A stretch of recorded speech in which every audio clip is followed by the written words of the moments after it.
আগরতলা সদর মহকুমা প্রশাসন থেকে একটি বিজ্ঞপ্তি জারি হয়েছে এবং এই বিজ্ঞপ্তি জারি হওয়ার পর আবারও সেই ভারতরত্ন ক্লাব অর্থাৎ ভারতরত্ন সংঘের নামটি কিন্তু আবার প্রচারে উঠে আসছে। সাম্প্রতিক ভারতরত্ন সংঘের সম্পাদককে গুলি করে মারার পর বেশ কয়েকদিন রাজ্যে প্রচারে ছিল এই সংঘটি, এই ক্লাবটি, এবং এই হত্যার দায়ে বেশ কয়েকজনকে অভিযুক্তকে কিন্তু আদালতের সামনে তোলা হয়েছে। গত কয়েকদিন ধরে বিষয়টি কিন্তু নীরবে থাকলেও আবার ভারতরত্ন ক্লাব বা সংঘ কিন্তু আবার প্রচারে আলো চলে আসছে। সদর মহকুমা প্রশাসন থেকে আপনারা দেখছেন আমাদের পাশের স্ক্রিনে দেখা যাচ্ছে একটি বিজ্ঞপ্তি প্রশাসন থেকে যে পাবলিক প্রপার্টি পাবলিক প্রিমিসের মধ্যে ভারতরত্ন সংঘ দখল করে সেই বিল্ডিং তৈরি করেছে, যা ভেঙে ফেলবে সরকার প্রশাসন। এখন তা আদতে গিয়ে শেষ পর্যন্ত ভাঙবে কিনা তার জন্য অপেক্ষায় আমরা রয়েছি, কারণ ক্লাবের পক্ষ থেকে হয়তো আবারও আদালতের দ্বারস্থ হতেও পারে কেউ, বা এখন যে একটা বেকায়দায় রয়েছে ক্লাব কর্তৃপক্ষ, সেখানে কমিটি বলতে কিছু রয়েছে বলে জানা নেই, একটি প্রচন্ড আগুছালো অবস্থায় যন্ত্রণার মধ্যে কাটাচ্ছে কিন্তু ভারতরত্ন সংঘ বা তাদের সদস্যরা, যখন ক্লাবের সেক্রেটারিকে যখন গুলি করে মারা হলো প্রকাশ্যে। এই ঘটনার পর কিন্তু সারা রাজ্যে নয় সারা দেশে একটা আলোচনার কেন্দ্রবিন্দুতে রয়েছিল এই ক্লাবটি। এখন এই যে প্রশাসনের যে একটা নির্দেশিকা বেরিয়েছে, যেখানে বলা হচ্ছে স্পষ্ট, যেখানে বলছে যে শ্রী দীনেশ সরকার প্রেসিডেন্ট ভারতরত্ন ক্লাব বা বেকারের সংঘ Usha Bazar West Tripura, Shri Chandan Chakraborty secretary Bharat Ratna club সংঘ উষাবাজার ওয়েস্ট ত্রিপুরা, এই দুজনকে দীনেশ সরকার এবং চন্দন চক্রবর্তী উদ্দেশ্য করে প্রশাসন চিঠি পাঠিয়েছে, বিজ্ঞপ্তি পাঠিয়েছে, নির্দেশনামা পাঠিয়েছে বলা যায়।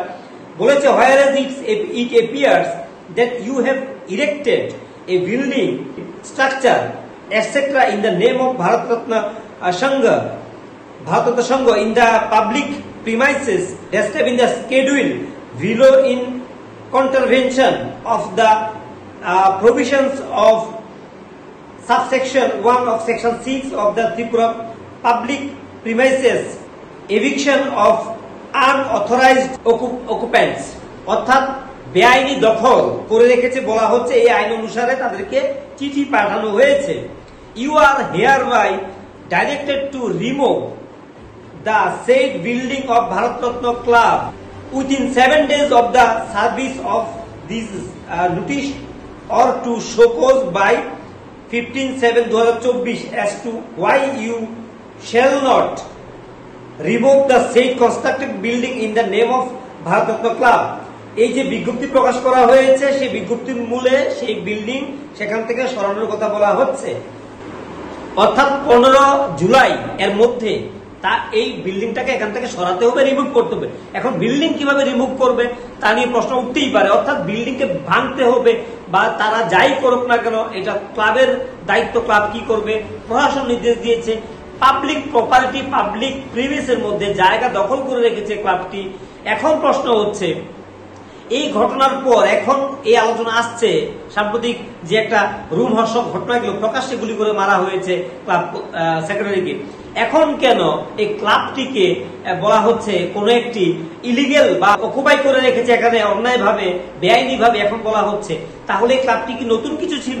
এই ক্লাবটি বাম শাসন থেকে শুরু করে বর্তমান প্রায় 6 বছরের বিজেপি সরকার চলছে, দীর্ঘদিন ধরে কিন্তু এটা এই বিল্ডিং নির্মাণ হয়েছে, এই নিয়ে কিন্তু বারবার অভিযোগ উঠছিল। কিন্তু এখন যাই হোক, প্রশাসন এই নিয়ে কিন্তু পদক্ষেপ নিয়েছে। এখন সরকার প্রশাসন নিশ্চয়ই কোনো একটা জায়গা থেকে সিদ্ধান্তে পৌঁছেছে বা এই নিয়ে অভিযোগ ছিল, গোটা বিষয়টি সার্বিকভাবে আমাদের জানা নেই, তবে প্রশাসন সেই নিয়ে কিন্তু নির্দেশ দিয়েছে। প্রশাসন অবশ্যই চূড়ান্ত ক্ষমতার অধিকারী, তারা এটা আইনি ভাবেই সেই পদক্ষেপটা নিয়েছেন বলে আমাদের মনে হচ্ছে। তারপরেও যদি যাদের বিরুদ্ধে এই চিঠিটা বা বিজ্ঞপ্তি প্রকাশ করা হয়েছে, এখন তাদের কাছেও কিন্তু আদালতের দরজা খোলা রয়েছে। এখন দরজা কে করা নাড়বেন এই নিয়ে হচ্ছে প্রশ্ন, কারণ ক্লাব কর্তৃপক্ষ যেভাবে একটা বেকায়দায় রয়েছে সাম্প্রতিক যে ক্লাব সেক্রেটারি গুলি করে মারার পর, এখন তারা কি পদক্ষেপ নেবেন তার জন্য অবশ্যই অপেক্ষা করতে হবে। তো আজকের জন্য আমরা এখানে রাখছি। সবাই ভালো থাকুন, সুস্থ থাকুন, আমাদের সঙ্গে থাকুন।